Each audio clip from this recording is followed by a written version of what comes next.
విద్యార్థులు వినూత్నంగా ఆలోచించాలి. విద్యార్థులు వినూత్నంగా ఆలోచించినప్పుడే అభివృద్ధి సాధ్యమవుతుందని ముఖ్యమంత్రి నారా చంద్రబాబు నాయుడు చెప్పారు. వినూత్న ఆలోచనలకు భవిష్యత్తు కాలంలో మంచి అవకాశాలు దక్కుతాయన్నారు. వినూత్నంగా ఆలోచన చేసేవారికి అండగా నిలిచేందుకు రాష్ట్ర ప్రభుత్వం అన్ని రకాల చర్యలు తీసుకుంటోందని, యువత ఆ అవకాశాలను అందిపుచ్చుకోవాలని సీఎం చంద్రబాబు సూచించారు. 3 రోజుల పర్యటన నిమిత్తం ముఖ్యమంత్రి చంద్రబాబు నాయుడు కుప్పం నియోజకవర్గానికి చేరుకున్నారు. తొలి రోజు పర్యటనలో భాగంగా గుడిపల్లి మండలంలో Agastya Vidyachal academy ప్రాంగణంలోని teacher training సెంటర్ను ముఖ్యమంత్రి ప్రారంభించారు. 3 కోట్ల రూపాయల వ్యయంతో 11,000 చదరపు అడుగుల విస్తీర్ణంలో Agastya Vidyachal academy teacher training సెంటర్ను ఏర్పాటు చేసింది.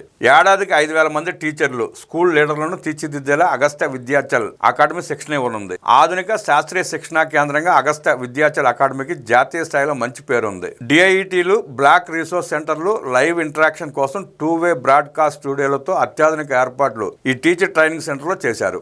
అకాడమీలోని శిక్షణా కేంద్రాన్ని పరిశీలించిన ముఖ్యమంత్రి ట్రైనింగ్ సెంటర్కు సంబంధించిన వివరాలు అడిగి తెలుసుకున్నారు. దీంతో పాటు అకాడమీ ప్రాంగణంలోనే లెర్నర్స్ అకామిడేషన్ ఫెసిలిటీ సెంటర్కు చంద్రబాబు శంకుస్థాపన చేశారు. 10 కోట్ల రూపాయల వ్యయంతో అకామిడేషన్ ఫెసిలిటీ సెంటర్ నిర్మించేలా ప్రణాళికలను అగస్త్య అకాడమీ సెంటర్ సిద్ధం చేసింది. ప్రస్తుతం 240 మందికి అకామిడేషన్ సౌకర్యం కల్పిస్తుండగా దీన్ని మరింత విస్తరిస్తూ అగస్త్య విద్యాచల్ అకాడమీ నిర్మాణాలు చేపట్టింది. ఇదే ప్రాంగణంలో 2 కోట్ల రూపాయల వ్యయంతో నిర్మించనున్న ఒబెరాయ్ విజిటర్స్ సెంటర్ కు సీఎం శంకుస్థాపన చేశారు. మల్టీమీడియా ఎక్స్పీరియన్స్ కలిగించేలా విజిటర్స్ సెంటర్ రూపకల్పన చేసినట్టు అగస్త్య విద్యాచల్ అకాడమీ ప్రతినిధులు సీఎంకు వివరించారు.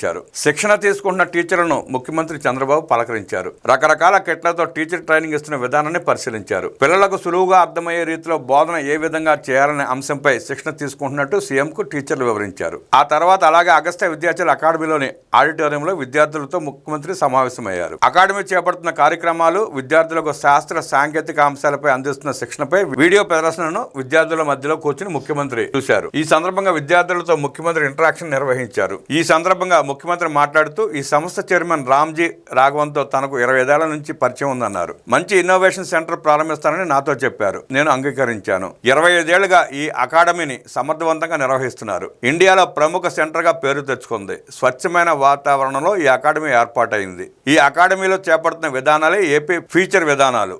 ప్రపంచవ్యాప్తంగా మారుతున్న పరిణామాలను అందిపుచ్చుకోవాలి. అలా అందిపుచ్చుకోవడం వల్లే ఐటీ రంగంలో ప్రపంచవ్యాప్తంగా తెలుగు వాళ్ళు విస్తరించారు. అప్పట్లో ఐటీని ప్రమోట్ చేశాను. ఇప్పుడు ఏఐ గురించి అందరూ ఆలోచన చేయాలని చెబుతున్నానని ముఖ్యమంత్రి పేర్కొన్నారు. విద్యార్థులు ఆలోచన విధానాన్ని మార్చుకోవాలి. భవిష్యత్ మనదే. రాబోయే రోజుల్లో మరిన్ని కొత్త ఆవిష్కరణలు వస్తాయి. కొత్త ఆవిష్కరణలకు స్టార్టప్ కంపెనీలకు అవకాశాలు దక్కేలా రతన్ టాటా ఇన్నోవేషన్ హబ్ ఏర్పాటు చేశాం. డ్రోన్, స్పేస్ సిటీ వంటి వాటితో భవిష్యత్ రంగంలో ఏపీని అభివృద్ధి చేస్తున్నాం. భవిష్యత్ భారతదేశం ఎలా ఉండబోతోందనే అంశంపై విద్యార్థులు కూడా అవగాహన పెంచుకోవాలి. రాష్ట్రంలో జరుగుతున్న అభివృద్ధి కార్యక్రమాలు, ప్రభుత్వం అందిస్తున్న అవకాశాలను గమనించాలి. విద్యుత్ రంగంలో మార్పులు వస్తున్నాయి. విద్యుత్ కొనుగోళ్ల ఛార్జీలు తగ్గించగలిగాం. టెక్నాలజీని అందిపుచ్చుకుంటే విద్యుత్ ఛార్జీలను తగ్గించవచ్చు. కుప్పాన్ని ప్రయోగశాలగా చూస్తాను. ఇక్కడికి అన్ని రకాల టెక్నాలజీలను తెస్తున్నాం. అంద్రీనేవా ద్వారా కుప్పం వరకు నీళ్లు తెచ్చాం. నీటి భద్రత కల్పించేలా చర్యలు తీసుకుంటున్నాం. నీటి సంరక్షణ విషయంలో అగస్త్య అకాడమీ ప్రతినిధులు వినూత్నంగా ఆలోచన చేయాలి. నీటి సంరక్షణ, నీటి సద్వినియోగం విషయంలో కుప్పంలో పైలట్ ప్రాజెక్టు చేపడదామని ముఖ్యమంత్రి చెప్పారు.